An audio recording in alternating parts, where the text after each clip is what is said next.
बिस्मिल्लाहिर्रहमानिर्रहीम। अस्सलामु अलैकुम वरहमतुल्लाहि वबरकातुहू। जज़ल्लाहु अन्ना सय्यदना मुहम्मद अम्मा हुवा अहलुहू। मेरे नाज़रीन, उम्मीद है आप खैरियत से होंगे। अल्लाह ताला शानुहु आपको अपनी शायान शान जज़ाए खैर अता फरमाए। मेरे नाज़रीन, आज की जो मेरी दूसरी वीडियो है उसका टाइटल और मौजू ये है, रूस और यूरोप की जंग। रशिया और जो यूरोप की जंग हो रही है, इसमें फ़तह किसकी होगी, ये मैं आज आपके सामने डिस्कस करूंगा और हदीस पाक एक पेश करूंगा। उसमें इशारा है, उस इशारे से आप समझ जाएंगे कि ये जंग कौन सा यूरोप जीतेगा या रशिया जीतेगा। आइए हदीस पाक को पढ़ते हैं, उसको डिकोड करते हैं। मेरे नाज़रीन, आप दूसरी लाइन से देखेंगे यमन और खरासान में मुजाहिदीन के लश्कर भी आएंगे, तो रूमी ईसाई मुसलमानों के साथ अमन मुआहदा करेंगे। ये हज़रत इमाम महदी अलैहि रिज़वान का जब ज़हूर होगा, उसके बाद जब जंग होगी अरब की जंग, तो उसमें क्या होगा कि रूमी ईसाई जो हैं मुसलमानों के साथ अमन मुआहदा करेंगे। फिर ये दोनों मिलकर अपने अकब के मुश्तरका दुश्मन से जंग करेंगे और फातेह होंगे। इसमें जो इशारा मिल रहा है, ये हदीस में भी मौजूद है कि रोमी जो हैं ये मुसलमानों से सुलह कर लेंगे। लग ऐसे रहा है इस हदीस से, जो हमें इशारा मिल रहा है कि रशिया से यानी कि रोम को, यूरोप को शिकस्त हो जाएगी और उसकी कुव्वत जो है वो कमज़ोर हो जाएगी।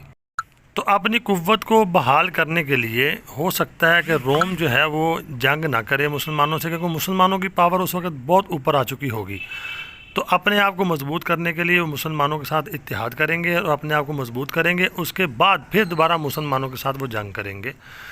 ये आगे देखें, फिर ईसाई मुआहदा शिकनी करेंगे और तमाम काफर फिर इकट्ठे होकर आएंगे आमाक और दाबक में।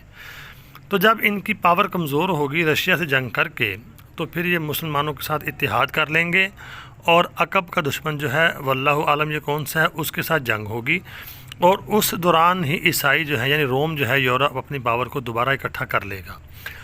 उसके बाद जब देखेगा कि यानी कि जो अकब का दुश्मन है वो शिकस्त खा गया है, अब दो ही ताकतें रह गई हैं, एक है मुसलमानों की ताकत इमाम महदी अलैहि रिज़वान का लश्कर और एक ये। तो उतनी देर में अपने आप को मजबूत भी कर लेंगे, तो फिर दोबारा ये मुसलमानों के साथ ही मुआहदा शिकनी कर देंगे। तो जब मुआहदा शिकनी करेंगे तो फिर सारा रोम इकट्ठा होकर मुसलमानों के ख़िलाफ़ लश्कर लेके आएगा और मुसलमानों के साथ इनकी गुमसान की जंग होगी। फिर इस जंग में मुसलमानों को नुकसान होगा। उसके बाद अल्लाह रब्बुल आलमीन मुजाहिदीन को फ़तह अता फरमाएंगे।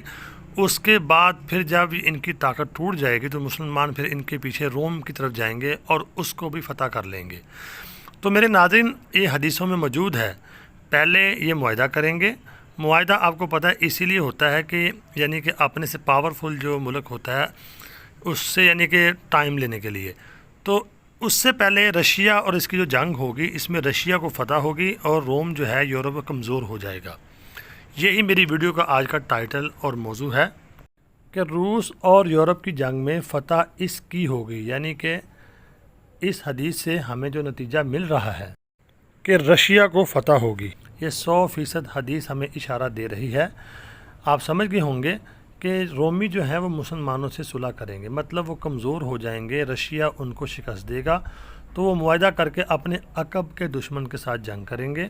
तो उसके बाद जब वो कुव्वत हासिल कर लेंगे तो फिर मुसलमानों के साथ उनका मुकाबला होगा, तो मुआहदा शिकनी वो कर देंगे।